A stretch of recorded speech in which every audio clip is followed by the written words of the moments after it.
Hey everybody, this is AF, creator of DEADPXLZ, broadcasting from Bucharest, Romania. The date is September 29th, 2023, and I'm here to give you some updates with regards to the development of PXL Wars, which is the upcoming game that DEADPXLZ is working on, for those of you who don't know. All of the relevant links will be left down in the description. So if there's anything that you feel like you want to know about the project, I will be leaving links down below to everywhere, including the platforms, all of our platforms, websites, the official documentation, official Gitbook, and so on and so forth. So if at any point you feel like you're in the dark about anything that I'm talking about, with regards to anything that I'm talking about, just feel free and just go to the description and you'll find an abundance of URLs there. All right, so as you all know, it's been quite the busy year for us, even though we haven't been that vocal lately. We've put our heads down and we've worked a lot on the project. PXL Wars development is split up into three different verticals. There's the game development vertical, the actual front-end UI of the game. There is the PyMA development, and that's a whole different thread. And there's the PXL Forge, which is the gateway into the game, where you get to customize and create all your in-game characters. And that is also split up into two mini verticals where you get the on-chain part and off-chain part, and so on. We're going to be talking about the Forge today, and we're also going to be talking about some updated game mechanics, actually a complete overhaul of the game mechanics that you were in the know about, give or take. So we're going to be talking about that. We're going to be talking about some changes with regards to ding in the context of the game and where you get to spend it. And we're going to be looking at a sneak preview of a live, super early build of the games, just so you get a taste of the changes that we've done. So with no further ado, let's get into it. I will go ahead and minimize this. And we're going to start talking about the Forge first. So as you all know, for the past, I guess, more than half a year, we've been working together with Compact.io, which is a blockchain development company focusing on Cardano technology, Cardano smart contracts. And we've chosen to work together with these guys on the Forge. So big shout out to them. Big shout out to Walj, aka Dominic from Compact.io. I wholeheartedly recommend these guys. They are great developers, and our collaboration so far has been spotless. And it's nearing its end, by the way, because the DEADPXLZ Forge is virtually finished. We've still got some tests to run, make sure everything is fine, and then we got to roll out on testnet and blah blah blah. But the bulk of development, mandate of Compact, is coming to an end very fast. We will be reviewing this. We're going to take a look at the repository as well, which is private for now. We do intend to make it open source in the future, but for now we're just going to keep it private. And we will be looking at some example transactions, which actually run on testnet, which is such a great milestone. I'm very happy about this. So let's get into it. Basically, the Forge, just to give you an overview about the DEADPXL Forge, what it is. It's the preliminary stage to gameplay, so to speak. So if you guys remember, I put out a video more than a year ago showcasing the PXL Forge and looking over it, like actually quote unquote forging, although it wasn't like decentralized in any way. It had nothing to do with the behemoth that we've developed together with Compact. It was just like a POC for people to understand the process behind forging and what it means. So this clip is also made available in the description. The core mechanics behind forging have not changed, so you're still going to be able to select from a specific set of attributes, the entire set of attributes of the DEADPXLZ collection, 69 attributes, and add them on top of your base, and then get a playable in-game character, which you will have certain abilities and stuff like that. Some of the stuff here has changed. Obviously, we're going to talk about it in the gameplay section of this video. But in terms of forging and the actual user experience behind it, where you select your attributes, add them on top of a base, and then submit a transaction, it's basically the same, give or take. Obviously, it's going to look different than it looks here, but just so you get a mental image of the process. Right, so this is what we call forging, right? And in order to be able to play the game, we obviously need to have some characters. The game is going to also feature a free version, don't worry about it. This is out of scope of this clip. I just keep in mind that it's not going to be exclusively paid for.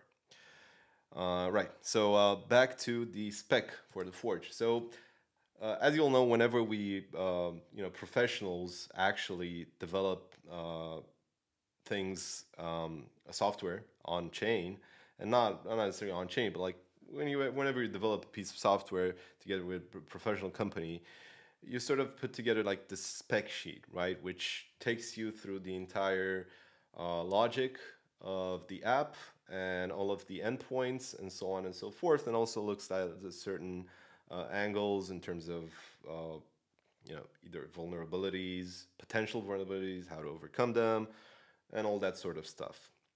This is also, by the way, this is also available on the link via the link here. I'm also going to put it down in the description.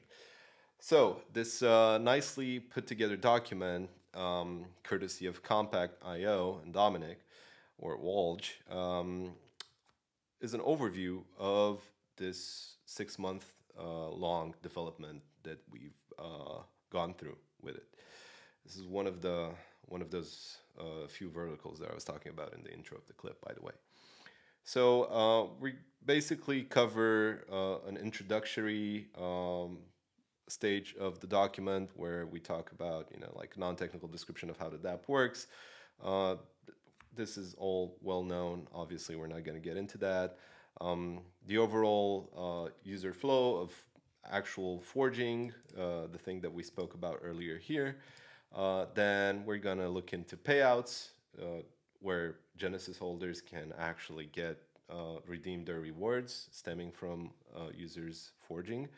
And then we're going to be looking into prize distribution, where PXL Wars gameplay winners are actually going to be able to also redeem their rewards for playing the game, and so on and so forth. So there's a lot of technical mumbo jumbo here for all of those who are technical people. I'm sure you're gonna have you're gonna take the time to actually review this step by step. We're not gonna be doing this here. We're just going to be scrolling through it.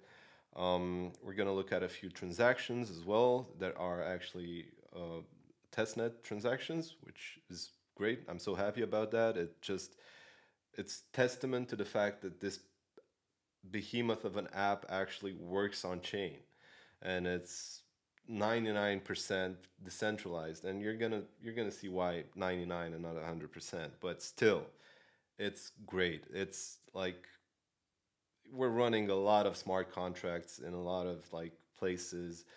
So there's a lot of intricacies to it, but still, I'm like the vision.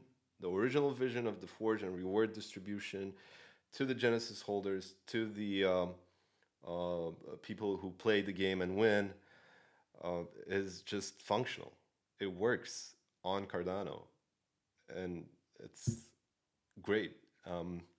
Anyways, um, so moving forward, the document talks about, like takes you step by step through how the forging works, the process of forging, and then it looks into the specific, the several entities who can interact with the app. So you have your forger, aka the person who creates playable characters. You have the winners, the one who actually win the games. Um, Naked holders, Genesis holders. Naked holders is the pseudonym for the zero attribute pixel holders, by the way. Just for the scope of this document, it's Dominic's way of naming, Dominic's naming convention, so that's great. So naked holders, zero attribute holders, Genesis holders, all of the rest of the holders, and the admin, which is very important because we haven't really talked about what the admin's role is here, and we're going to take a look at it as well. So as a forger, you can just go ahead and forge, create your in-game characters, play with them, win games with them, prizes, so on. As a Genesis holder, you can get to redeem your Genesis rewards, which is basically more or less passive income stemming from the forging, from gameplay activity, from people that actually create characters and play with them. Right, so let's take a look at some transactions. And so you just guys get an idea of like how it works, like at a technical high level at least. So there's a bunch of them actually, because as I said, it's kind of a big app, this one, but it all kind of comes together nicely and elegantly. So that's very, very cool in my opinion. Right, so what we do first, in order to be able to interact with this DApp on chain, we need to initialize it, right? So the initialization of the app itself is a transaction where we get to define, different parameters, such as, that are obviously integral to the app working, such as, like cost data, all of the tokens that we need in order to be able to forge, so on and so forth. Everything is like covered here in a very elegant way, by the way. And the testnet transaction is actually present here of an initialization where together with the admin token that we mint at init, and I was talking about the admin role before. Basically, the admin is the person or the persons who hold the admin token in their wallet. So obviously when the game is going to be launched and the forge is going to be launched, we're going to have a single entity which will be holding the admin token and is going to be able to initialize the app and update costs and so on. But in the future, the admin token can also be transferred to, let's say, a multi-signature wallet.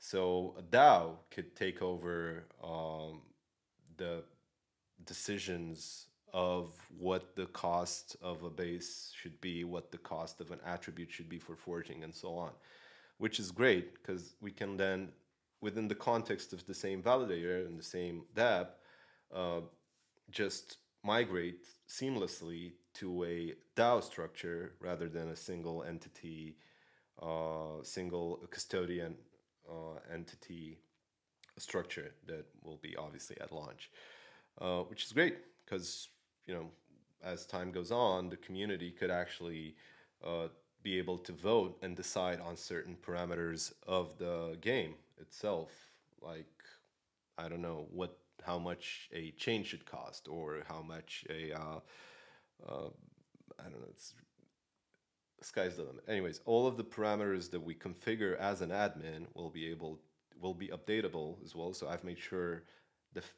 of the fact that we can update the actual costs and so on and so forth, because like crypto is a very dynamic landscape.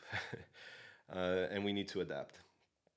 So you have a lot of these, initialization tokens, stuff like that, traits, counts, costs, admin tokens, and so on.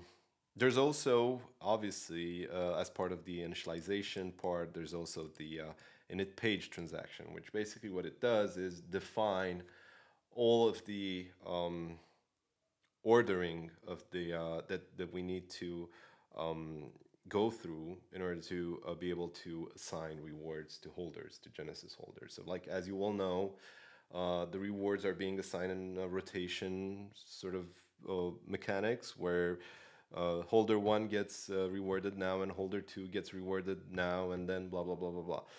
So what happens is we need to know on chain that this about the order and where we're at in the rotation and all that stuff. And basically init page does exactly this. It allows us to know on chain where we're at in rotation, and this information is available to anyone and can be verifiable on chain, which is also great. It adds to the overall decentralization of the forge. Also, like sample transaction for this page initialization, where we can see that all of these tokens are behaving as expected. These transactions are going to be available as well, by the way, so you're going to be able to just browse through yourselves in your own fashion. Obviously, setting the costs. Admin sets the cost data. Cost data can be updated during the running of the DApp.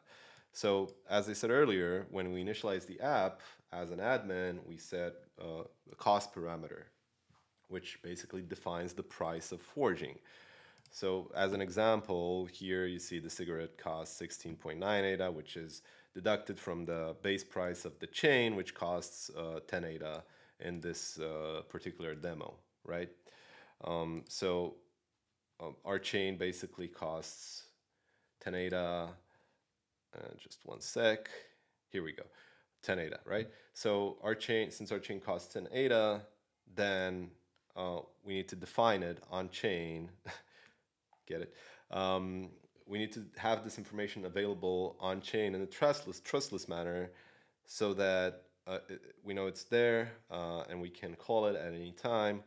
And we can know for sure that the price calculation is fair and there's no malicious actors coming in and saying, no, a chain costs 100 ADA, and all that sort of stuff.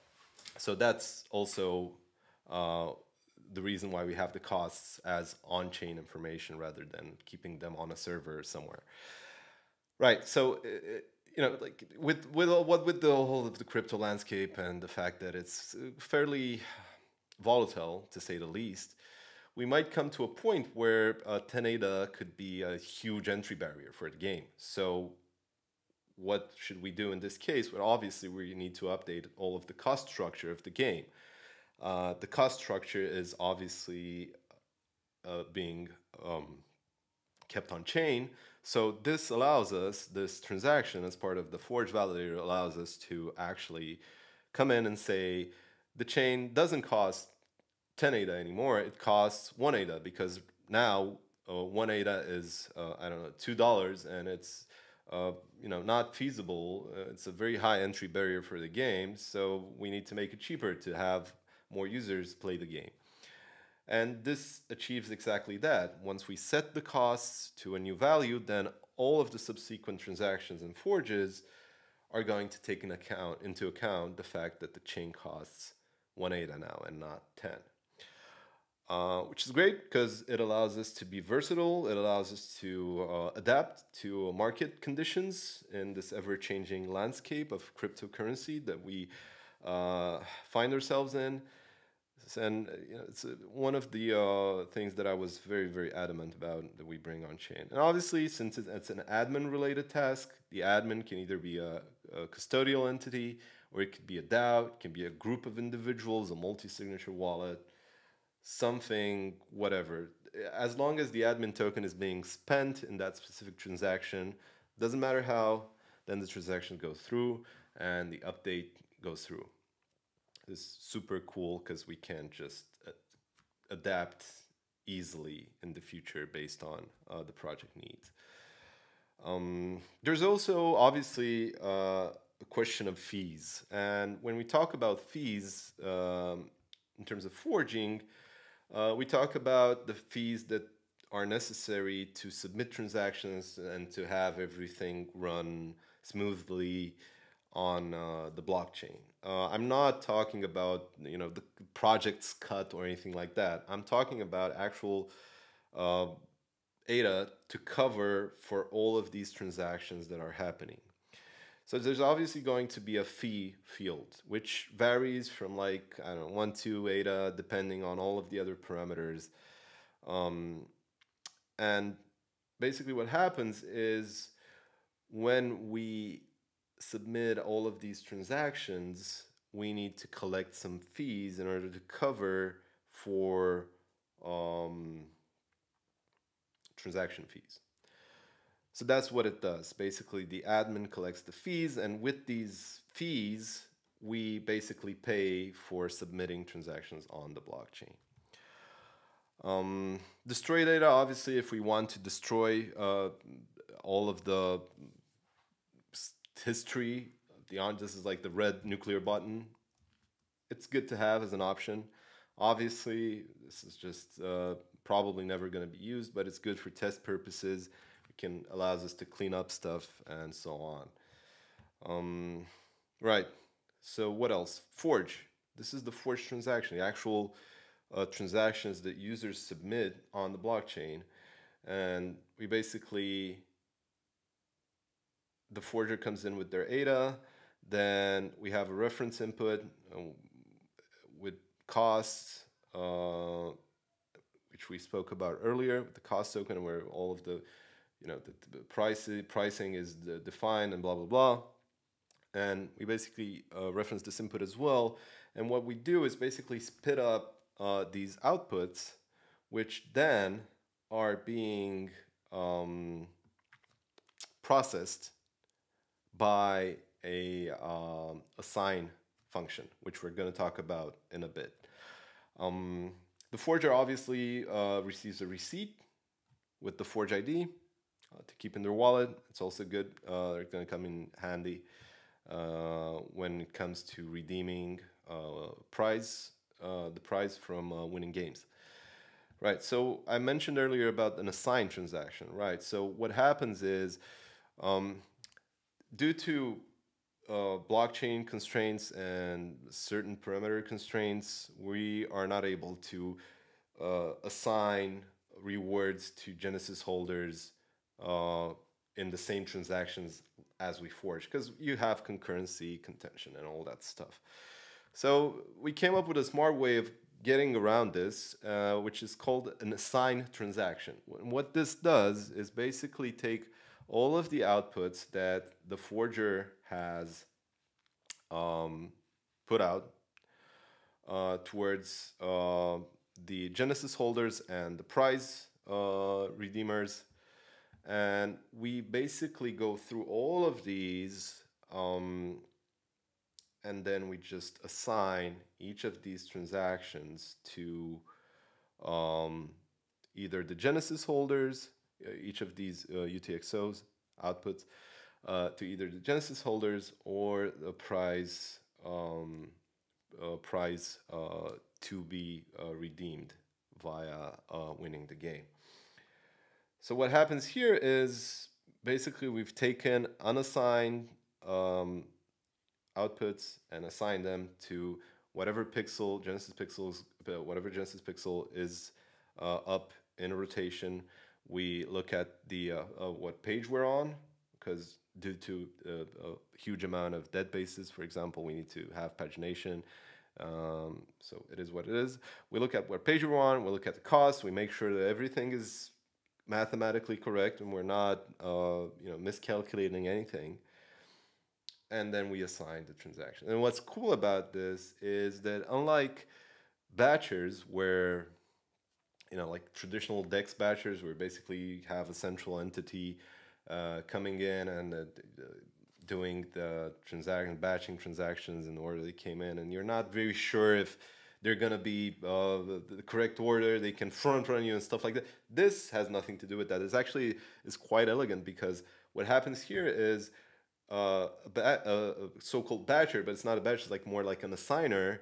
Is basically what they do is come in and consume all of these outputs, redeem the underlying transaction fee, which you spoke earlier, by the way. The batch sort of like a batcher fee, but it's an assigner fee. And then they're basically incentivized by that to actually create these outputs. So potentially anyone can come in and just assign, right? It doesn't have to be a central entity. Anybody can come in and just assign the rewards, which is great. This is one of the great things about this implementation. One of the great things that I love. It's great. Yeah. So this goal goes through detail here. So you're obviously welcome to come in and read this. I'm not going to go through this because it's huge amount of information, but that's the gist of it. Payout, right? So this is another transaction where we let's take a look at the previous testnet, just so you can see like the sheer amount of data that we're processing here. It's like 31 smart contracts executed in one single transaction, which is insane. It's insane. Huge transaction fee, obviously. That's what I was talking about earlier. That's the ADA that is required to cover this and for everything to run smoothly. So yeah, it's basically us taking all of the forging outputs and just assigning them to each of the corresponding pixels, Genesis holders, pixels. Obviously, they're not going straight into Genesis holder's wallet. The Genesis holder still needs to come in and redeem the payout, which we call payout, the price, the reward, which we call payout here. So Genesis holder of pixel number whatever can collect any UTXOs they have been assigned, right? So I obviously need to be a holder of Genesis pixel number whatever. And then if I have assigned UTXOs or rewards stemming from forging, can just easily check on chain if there's any rewards that I'm eligible for redeeming. And then I go in, I submit the transaction, and I get my ADA as a Genesis holder. Simple as that. Obviously, it doesn't matter the time that the distribution has been made, the assignment has been made is completely, it doesn't matter. You just need to hold Genesis Pixel. So let's say that holder of Genesis Pixel number blah, blah, blah, is eligible to redeem their transaction, their rewards from forging, their ADA rewards, but they don't, and then they sell or trade this pixel to someone, whatever, then that person becomes the holder, and that person becomes eligible to redeeming this. So it's it doesn't matter who holds the pixel; it just matters who holds the pixel at the time of redeem when you redeem the rewards. This is very important because there's a lot of you who've asked that question, and I feel like compelled to stress it a bit. Right. Okay. Claim transactions. Claim transactions, payout claim could be confusing, but claim transactions is basically different transactions where it's a different transaction where a winner of a game from PXL Wars can come in and claim their price, right? So you have the winner, right, who has a receipt, the receipt that we saw earlier stemming from forging, and then you also have an output of a forge with ADA that we also saw earlier from the assignment transaction. And basically what happens is there's an oracle that tells the blockchain, the Cardano blockchain, the Cardano Layer 1 blockchain, that this guy here with this receipt is eligible to spend to redeem this ADA which is assigned to him as a winner. And once this information is on chain, then the winner comes in, also consumes this output, and then gets their ADA stemming from winning the game. So this is the reward stemming from game from winning a game, where the reward stemming from winning a game comes from. Right. Burn. Allow a forger to dispense with the receipt when there is no further prospect of prizes left to claim. Yes, this is like a utility sort of transaction, right? So you're left with this receipt ID, which is obviously necessary for the logic to determine which prize you're eligible to claim. So once you're done with claiming, obviously this receipt is just useless because it's done. So obviously we make sure that the receipt ID is unique and blah blah blah. So this is just a utilitarian transaction where you can just burn the receipt ID and just unblock the ADA that is locked with it. It's just quality of life stuff, I guess. I also mentioned like an oracle, and this coupled with the fact that I mentioned a 99% level of decentralization in the beginning of this video, I wanted to come over and circle back to this. It's basically the 99% is basically referring to the fact that this whole forge and all of the we've gone through right now basically runs on the Cardano layer 1 blockchain. So all of the transactions are being done with ADA, which is the native currency of Cardano, which is also the reward currency of PXL Wars. We pride ourselves with the model because we don't reward users with our own token, but with ADA, which is more stable and blah, blah, blah. So what happens is the game itself, as you well know, will run on Paima, which is will run via Paima on an EVM sidechain called Malkamada. Paima is another of our partners, which we'll more than likely discuss in a future video, and we're going to dig deeper into that aspect as well. It's out of scope for this video, by the way. But anyways, we have a partnership. We've announced the partnership a while back. So basically what we're doing is using their technology, their game engine, their blockchain game engine.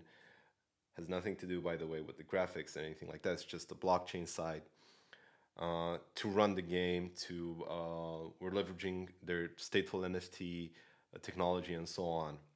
So this happens on a completely different blockchain, which is the Malkamada sidechain of Cardano.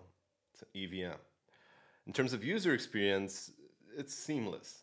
In terms of what happens in the background, we need a way to validate the fact that a winner on Paima, on the EVM sidechain is valid.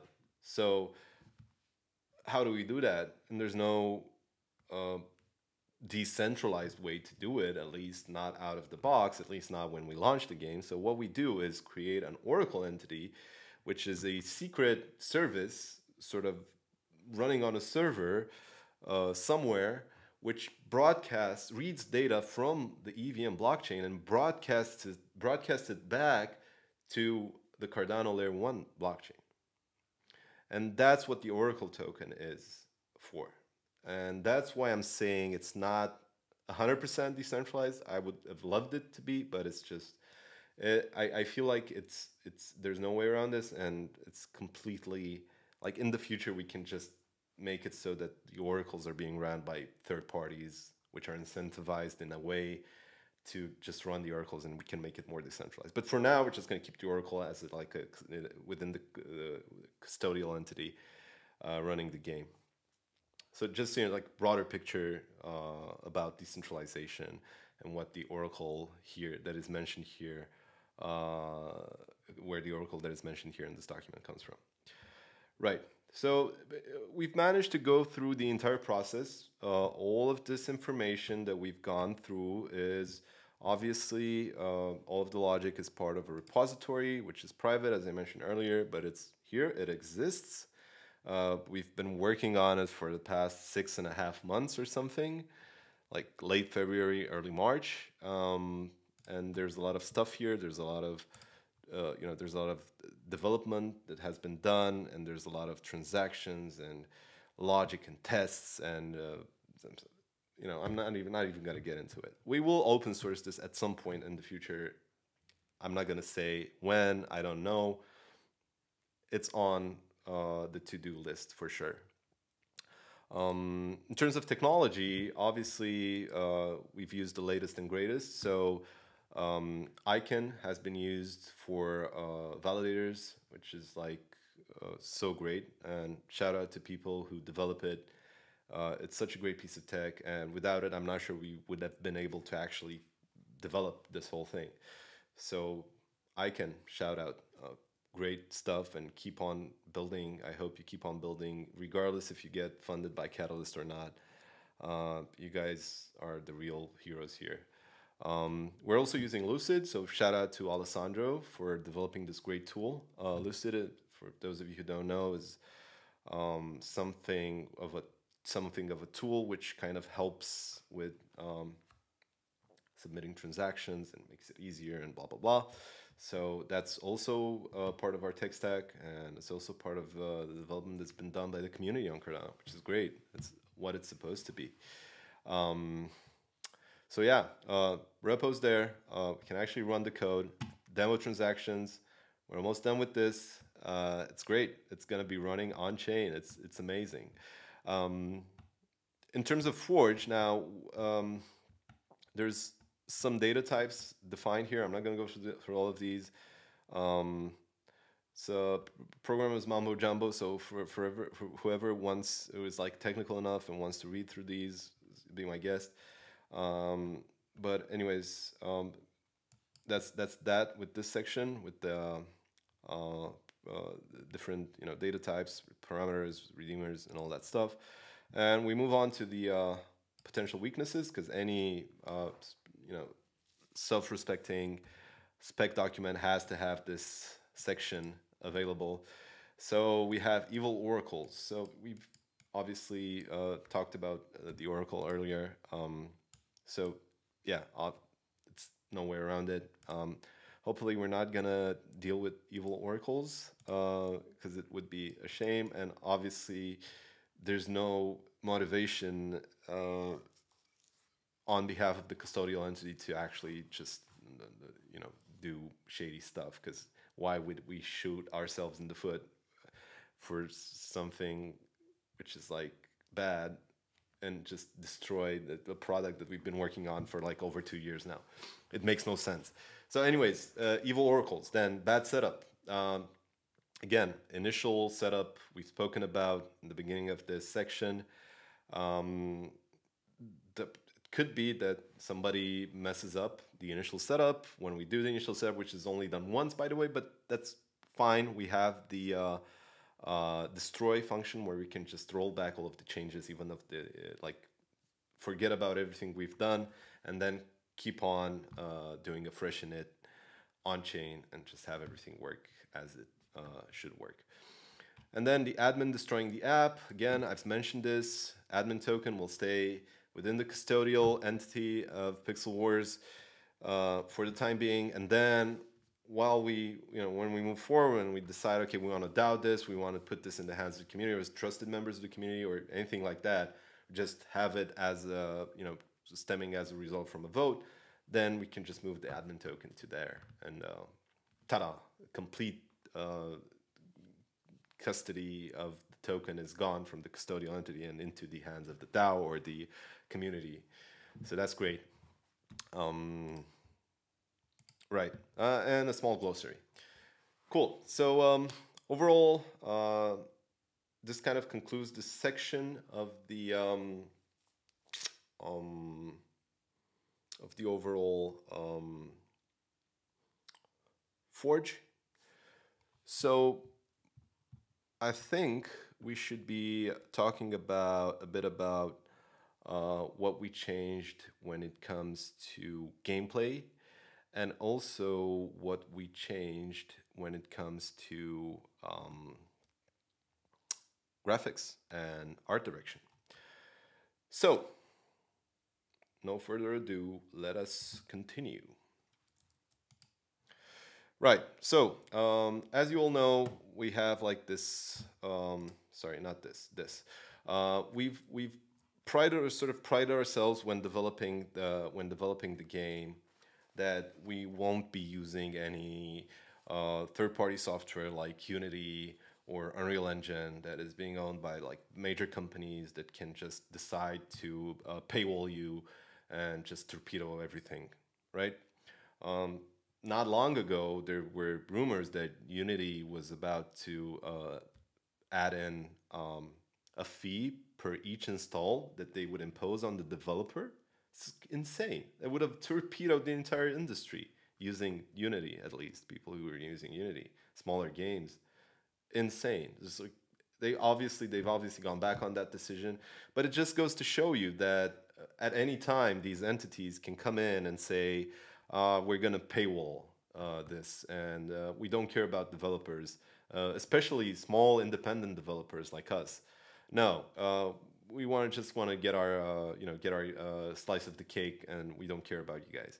So that was part of the reason. Obviously, other part of the reason was like for going with like open source solutions in terms of developing the actual game, like the actual 3D and all, part of the game, like front end and all of the interactions and so on, was because it allows for more versatility and it allows for more creativity as well. It doesn't box you in as the others do. Obviously, with great versatility comes a great amount of work to do. There's no developing with these open source solutions is much more time consuming because there's no, for example, you don't have like a Unity store for it, right? But at the same time, it's much more rewarding because you get to build the app the way that you want. You get to make it as robust and as lean as you want it to be. And you get to be creative from scratch. And it makes such a huge difference when it comes to actually achieving a vision that goes beyond what's already been done. So, circling back, we've prided ourselves with using open source solutions, and the previous demos that you guys have seen from both the Forge and all of the other arenas are basically have been built with Three.js. And Three.js is like a great piece of software, but it has its limitations. And when it comes to actual game design, I gotta say it's not necessarily my tune. So the decision was made to actually migrate everything into Babylon.js. Babylon.js is a game making framework for JavaScript. And basically what it does is it allows JavaScript developers, such as myself, to come in and build a game in the browser, which is great. Not only that, they have a lot of cool features for game making, like, for example, physics plugins from the Havoc team, great performance, cool water, all of that stuff, juicy stuff. There's basically they even have like a built-in editor for your nodes and your shaders and stuff like that, which is great. They also have like a playground. So, and the community is great around it. Whenever you have like an issue you want to discuss, you come into the forums and there's going to be somebody who answers you. So, due to all of these capabilities, it was basically an easy decision transitioning from Three.js to Babylon.js. In terms of animations, it's much leaner. In terms of setting up, in terms of lights, in terms of like from the most simple things to the most difficult things, it's just cool. And you'll see what I'm talking about in a moment. I mentioned browser stuff. Okay, so obviously, the goal is not to have a browser-only application for PXL Wars, but to also expand it to mobile as well, because that's where the bulk of the market share is. And Babylon actually is working on something called Babylon Native, which is a version of Babylon.js made to run natively. So it will enable you to export your app into native code and make it run on phones as an actual native application, which is great. It clicks with our roadmap. It's super lean, super versatile, and basically it's free to use. We're not boxed in by any restrictions. There's nobody's gonna be knocking on our door asking for $200,000, asking for a revenue share after we hit $200,000 revenue. Nobody. It's free to use. It's open source. It's community driven, and it's a great tool. So we've decided to change to Babylon JS, shift to Babylon JS from 3JS, which is also great, by the way. Same principles apply there. It's just I feel like Babylon fits better for our use case. So no diss or hate to 3JS, by the way. So this is one of the updates, right? We've switched from 3JS to Babylon in terms of game, in terms of the game's 3D engine. Right. What else? What else? Now you might remember there were some clips in the past where we last year we've showcased a few of the arenas where the pixels sort of do battle, and these were great at the time. I gotta say I was very stoked about these when we started doing them, but looking at them in hindsight, I felt like they were very, very generic and didn't necessarily click with the vision and with the sort of minimalist approach that we're all about here at DEADPXLZ. So I wasn't very happy with it, right? Not to say that it looks bad or anything like that. I'm just saying it as, in hindsight, I think we can do better. And one of the major things that we've done in terms of redesigning and approaching the game with a fresh perspective in terms of art direction is we've taken this and we've migrated it to isomorphic to an isomorphic view, meaning that you go from this to this. So this is like it's not a gameplay demo, it's just a demo to showcase the changes that we've done in terms of overall art direction, and where we're heading and where we're very, very happy at the moment with where it's at. So this is called isometric. So in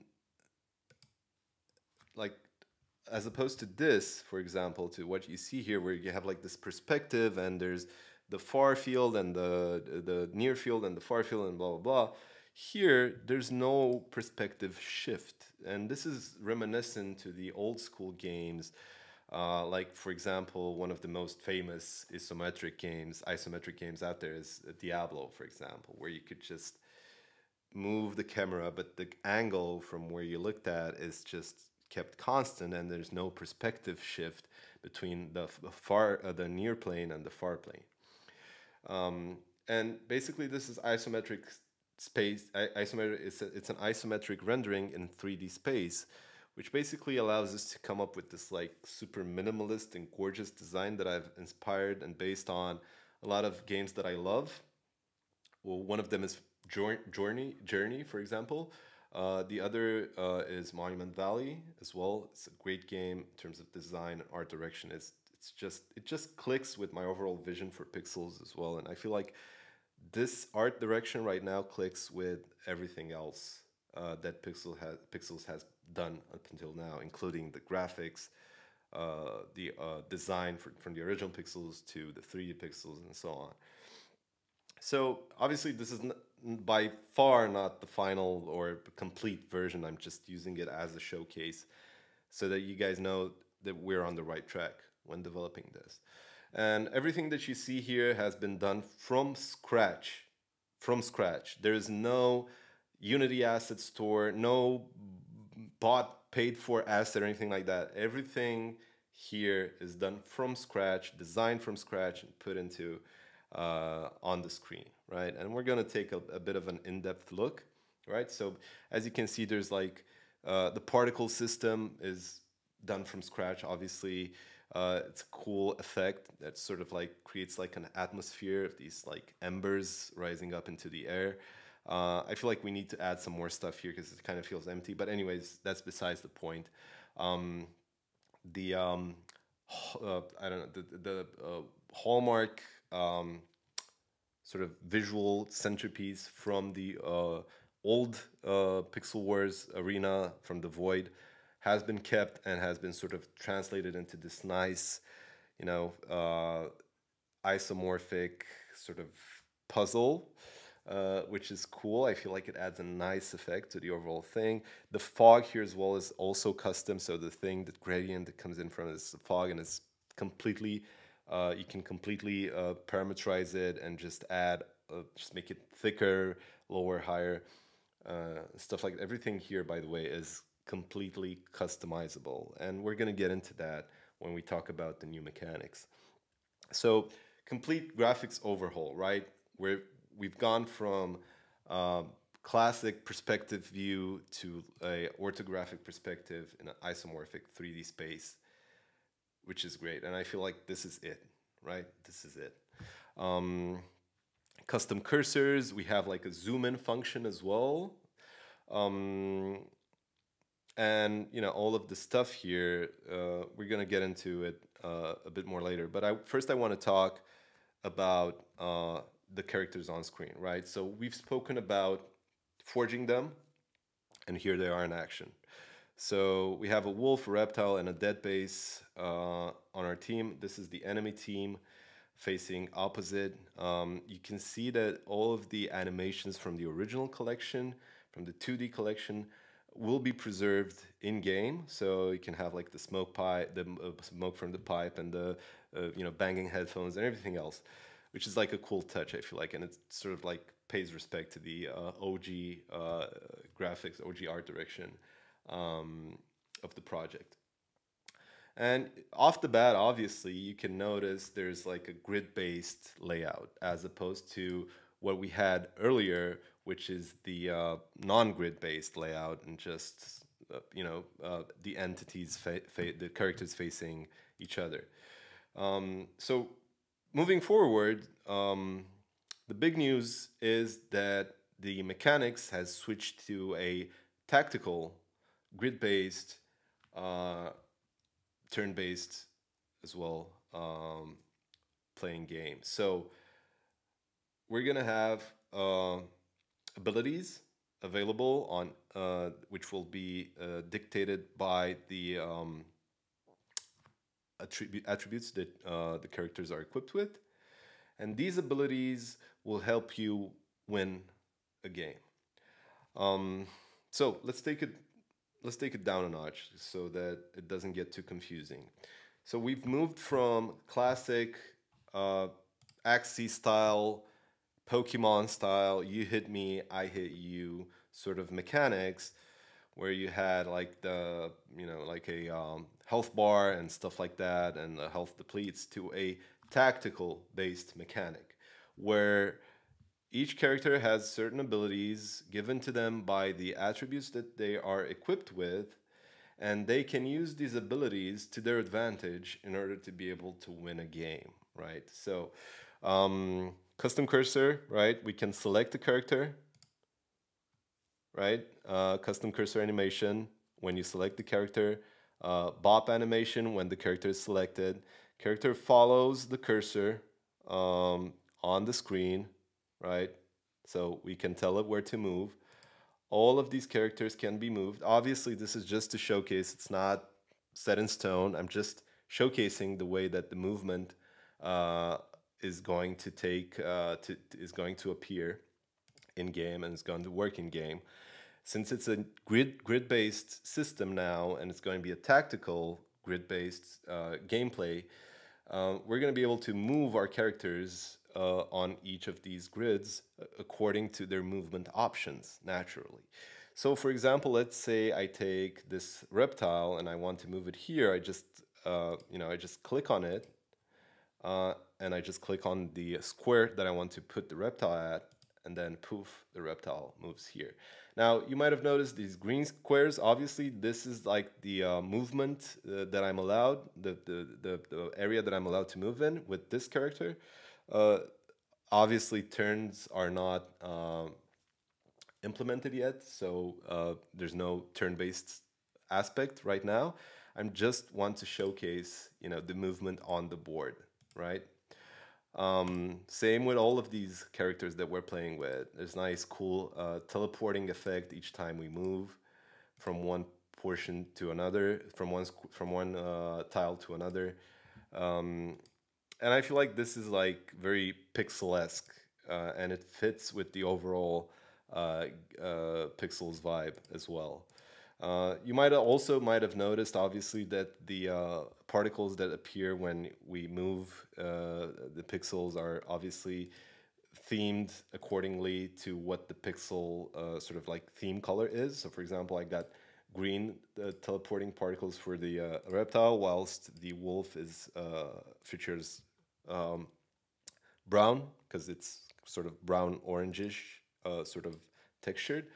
And all of these details, all of these details that I've been very specific about, and they sort of tend to build a very high quality looking application when you put them all together.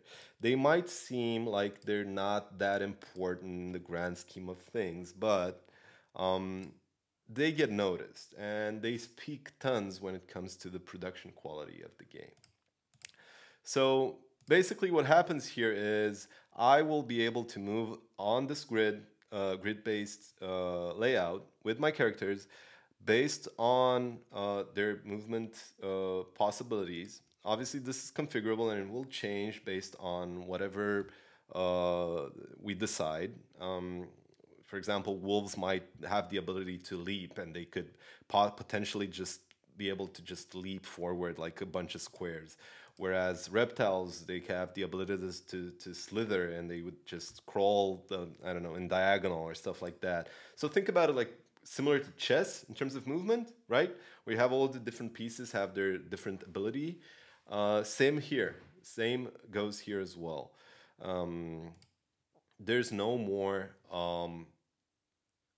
HP or anything like that. I've spoken about this in Discord as well. Completely ditched stats, meaning unlike the video where we showcased the Forge, and there you had the stats, have like HP, intelligence, strength, dexterity, stuff like that, stuff that has to do with like RPGs more than anything. We've completely given up on those. So there will be no more stats when it comes to equipping attributes. And the reason behind this is that since it's a tactical game, we don't need to turn it into a you hit me, I hit you sort of deal. And anyone who is savvy enough and smart enough and knows how to use their attribute mix can potentially win. It's just like chess again. Obviously, it's not, in terms of rules as simple as chess, but still, it's a good place to start from when starting to think and grasp this game. So certain abilities, like for example, say the pipe allows me to add in an ability, and we'll have a UI and stuff like that, Obviously, we're going to get to pick the ability that we want to use and where we want to use it on the grid-based system and blah, blah, blah. So for example, like let's say if I have like a pipe attribute equipped, I have a smoke screen activity, a smoke screen ability, and I can just use it, and then the opposing character, like the enemy character, won't be able to move because of my smoke screen, or just won't be able to see me where I am on the board. And that's very cool. And the sky's the limit, obviously. We can go, even go as far as create vertical layouts, because this whole grid is completely customizable. So for example, this is like a 9x9 grid, if I'm not mistaken. So we can basically just go in the code and say and tell it to just configure it as like a 7x7 grid, right? So it's not going to look as great because we obviously need to retexture this, but just so you get an idea, you can see that the grid has readjusted to the new size that we've told it to adjust to. So it's completely modular, and everything that's being built here is completely modular because we need to think about the future. We need to have like an app which is super versatile and not box ourselves in a specific type of gameplay, right? So I don't know if we have like a let's say we could potentially have something like somebody sort of creates a game and says, I want to play a 20x20 grid game, right? They could easily do that. Or somebody says, I want to play a 12x12, then it can easily do that, right? That's one thing. The other thing is you can start thinking about cool game modes. For example, one potential game mode that we could implement here could be a sort of battle royale type of deal where, right, you have like the 9x9 layout here, right? And then you start moving your characters, blah, blah, blah. You start using your abilities and stuff like that. And then, after a while, it gets, the circle gets lower and, sorry, not it gets tighter and tighter, like in a battle royale. And basically you got a 7x7 grid now. And then after a while, you get to a point where it's like getting tighter and tighter and you get, the characters which are left on the board are the ones who win. That's a super cool game mode, actually. What else? Like we could talk about game modes. Since we're talking about game modes, we could have like a capture the flag, where the flag would sit here, like in the center of the board, and whoever gets it first captures it, and then you need to take it to your home base and keep it there for a specific number of turns in order for you to win. That's another winning condition, right? What else? You could have King of the Hill as well, where you could basically say that whoever gets to stay in the center of the map for a specific number of turns has dominated the map, and just if they keep it, then they win the game, right? So there's a lot of these traditional gameplay modes that can be employed on a grid-based setup, and that's part of the reason behind it is also that, because it creates it allows for a lot of versatility when it comes to gameplay, as opposed to the classic, I use my ability, min-max to this, min-max to that, and you hit me and I hit you, and then somebody wins, and then I feel like it doesn't allow for a lot of entertainment value. And as you all know by now, we're all about entertainment value. And I feel like it doesn't even matter, like in terms of graphics, obviously I am aware this is not Unreal Engine 5 level graphics, and it doesn't need to be. It just needs to be entertaining, and it just needs to captivate people. So that's a major focus here. Obviously it needs to look clean, tidy, and have great aesthetics, right? But it doesn't need volumetric lights, for example. Not that volumetric lights are bad, by the way. So I'm just stating my own views when it comes to making games. So a lot of game modes available, right? We could even go as far as say, I don't know, maybe I want to add in a couple more characters to my squad. So again, super modular. I can add in as many characters as I like, right? Based on whatever I forge. Like, look, if you look into the code, and I'm getting a bit technical right now, but like if you look into this code, you'll see that you have like a reptile with pixel cap pipe, facial god blonde, which is like the goatee, the goat facial hair, and the golden earrings, right? And this is it. And this information comes from the Forge. The Forge, which we've spoken about earlier, which is the other vertical of the game, right? So you can see like how it starts tying in together. And the fact that the game is being built in a way that is completely modular, it allows for a lot of versatility when it comes to configuring your gameplay experience, right? which is cool in my opinion, right? How about this vampire? Um, poof. Right. This is like super addictive. I'm sorry. I just like these teleportation animations were like just uh, implemented like one or 2 days ago, and I'm still not over them. So it's just super cool. So, like long story short, the fact that you can customize a lot of aspects when it comes to this, um, to the tile based setup is the thing that sold me. You could have, for example, there could be, the loot boxes that we gave out during the Forge, the Ding Royale, sorry, the Ding staking campaign, the Pixel staking campaign. The loot boxes that we gave out could be part of the gameplay as well. So, for example, if you own a loot box, you could just opt to have it available in game, and the loot box, I don't know, could spawn somewhere here, and you could just go to it with your character and open it and get stuff that gives you like a competitive edge in game, right? So, a lot of possibilities.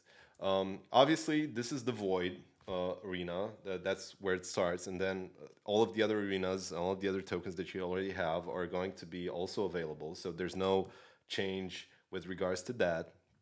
So that's good. I think I'm super excited to for you guys to see the other arenas as well, which will be designed in the same sort of aesthetic and art direction, which I feel like is unique and speaks tons to the Pixels brand when it comes to visuals, when it comes to the overall minimalism, and so on. What else in terms of customization? We've spoken about almost everything, I guess. Oh, right, attributes, right. So, just to illustrate how easy this is, for example, we could just change the pixel cap to a Heisenberg. Obviously, we need to forge it in advance and just add in a glasses attribute as well. And boom, everything is like completely dynamic out of the box. And this is like a lot of work went into this, right? To actually have like the on the fly attribute configuration for characters, right? So these are like very cool because it allows for like not only a high degree of customization but also a high degree of versatility when it comes to development. And due to its minimalistic nature, development is not going to be taking that long because again, we're not going to be developing the volumetric shadows and stuff like that, right? It would have been nice to have them, but who cares? Um, so yeah, it's a thing of beauty. I'm super happy with it, and I'm super happy with the direction. I'm super happy that you know we took the time and we pivoted from something which was not bad but not there to something which I feel much more confident in, and something which we can move forward with absolutely no doubt that it's gonna be a great game. Um, right. So this covers the gameplay stuff and the game demo that I wanted to do. Obviously, it's not a game, not even a game demo. It's just a showcase of where we're at right now and what we're doing and the direction that we're going with the game itself. Um, Stuff that I wanted to touch upon, other stuff. Oh, right. Ding stuff. Right, cool. So, as you know, the Ding Royale program, which we launched almost a year ago, if not a year ago, is still ongoing, and it's about 53%. So, what's going to happen is when we launch the game, um, the characters, when obviously we're going to be launching gradually, and there's going to be a beta and a blah blah blah, and alpha and test nets and stuff like that.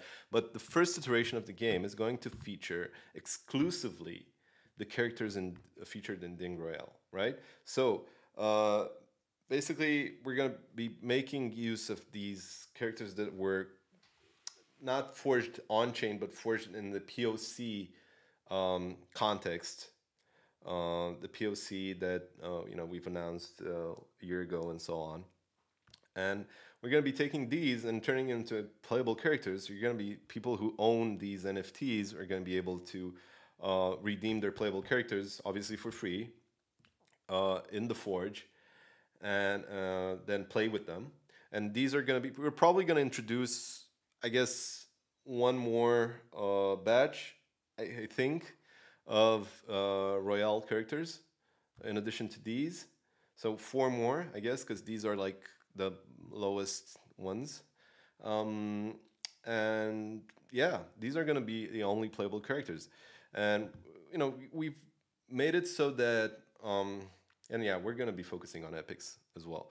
So we've made it so that each tier has like a representative. There's a representative from each tier. And if you don't know what tiers are, worry not. There's a lot of documentation on that in the docs. Basically, long story short, there's 69 attributes that you can forge. And since there's 69 of them, we've split them into 3 possible tiers. And the first 23 are tier 1. This is the second batch of 23 are tier 2, and the third batch of 23 are tier 3.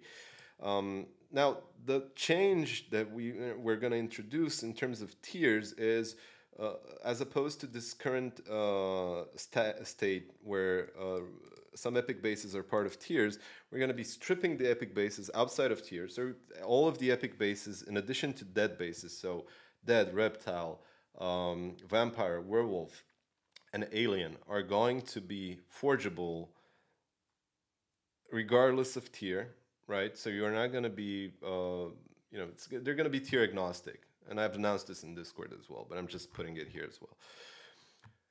Not only this, but all of the bases will be priced identically.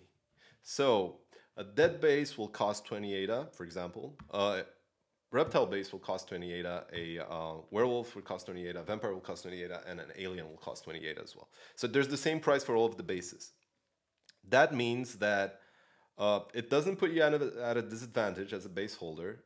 On the contrary, since all of the bases are already unlocked and not locked behind tiers, and we're going to talk about what locking behind tiers means in a second, since all of these bases are unlocked, there's possibility of forging, as well as the entry barrier to forging these will be lower, and hence there's going to be a lot more forges of these. And since these epic bases are obviously much more rarer than the 9,800 something dead bases, then obviously it's going to come as like an advantage to the epic base holders, epic base Genesis holders. Not only that, but I feel like it definitely offsets the original model where epic bases were being priced more expensive and locked behind tiers.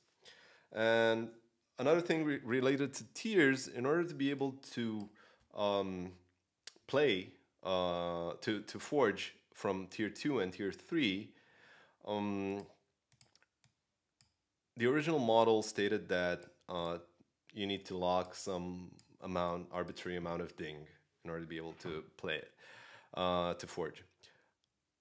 And that's not the case anymore. And I will be updating the docs as well in the meantime.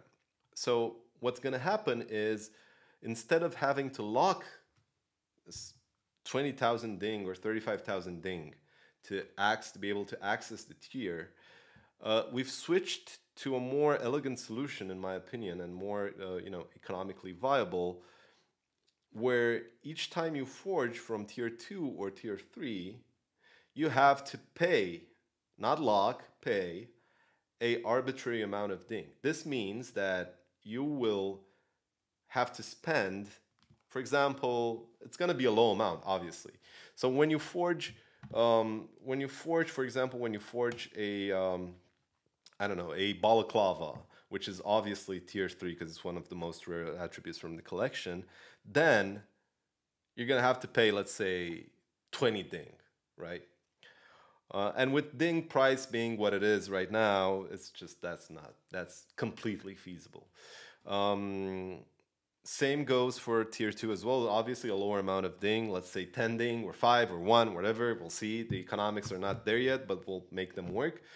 But yeah, as a rule of thumb, just be aware of the fact that ding is required, ding spending will be required for accessing superior tiers. Not locking, but spending. And obviously, this is all part of the forge as well, because whenever you forge something, the tiers themselves are also embedded into the forge, so we can configure them as well, by the way. So we could say, like right now, there's 23 attributes, first 23 tier 1, next 23 tier 2, and final 23 tier 3. We could just say that all of the attributes are now tier 1, and we've removed the payment barrier for ding. And this automatically updates on chain, and the forge consequently reacts to it, so it doesn't ask for ding each time you submit a forge. Whereas if we keep this configuration active as it is right now, again, completely updatable. If we don't like it now, we can update it later on chain. Doesn't matter. The admin is going to do it. The custodial entity is going to do it, or the DAO is going to do it. If the DAO decides that the tiers are no longer viable, then off go the tier 2 and tier 3, and we move all of the attributes in tier 1, which doesn't require any ding to play, by the way. So yeah, a lot of versatility. I feel like ding is getting much stronger because of this. Rule of thumb for ding, it's only spendable in game. There's no way somebody could earn ding constantly from the game. Maybe we're gonna have some campaigns where you give us some ding. Yeah, sure. But like constantly, there's no way that somebody will be able to earn ding, for now at least. I'm trying to avoid all of the faulty economics that we've seen in other failing products. So the game is not going to be paying out ding, it's going to be paying out ADA. So that's a very relevant and noteworthy piece of news as well with regards to ding and tiers and the way that everything is going to tie in together.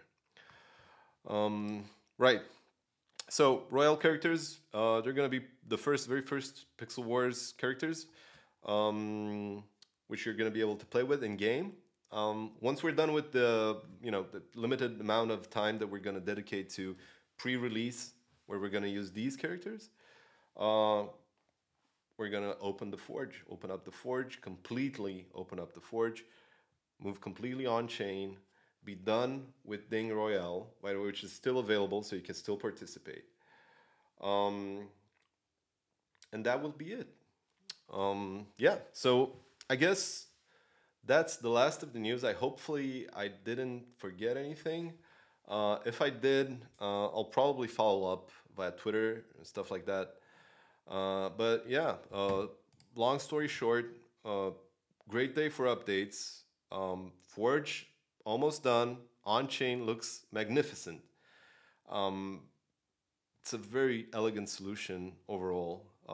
Visuals look great, minimalistic, nice movement, animations, particles, completely custom. You won't find anything like it anywhere because it's made from scratch. So yeah, super excited. Hope to catch all of your guys' questions in the questions section on Discord or on YouTube or whatever. Just hit me up. And I hope you guys have a great weekend and enjoy the rest of your days.